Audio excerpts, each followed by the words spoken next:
بسم اللہ الرحمن الرحیم۔ السلام علیکم ناظرین، وزیر اعظم پاکستان عمران خان کے صحت کارڈ پروگرام کے حوالے سے اوکاڑہ کے نواحی علاقوں میں بھی صحت کارڈ کی تقسیم کا عمل شروع ہو چکا ہے۔ ہمارے نمائندہ خصوصی ملک حفیظ کے مطابق پورے پاکستان میں صحت کارڈ غریب عوام تک پہنچائے جا رہے ہیں، جس سے غریب عوام مفت علاج کروا سکیں گے۔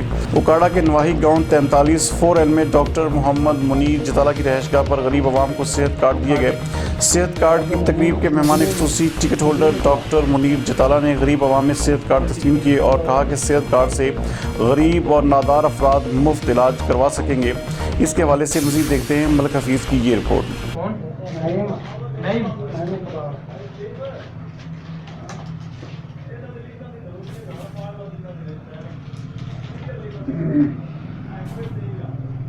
اقبال کی عمر کتنی ہے؟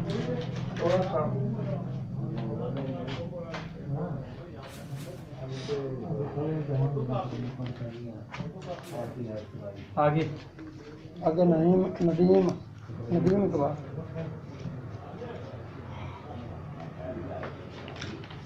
ندیم اقبال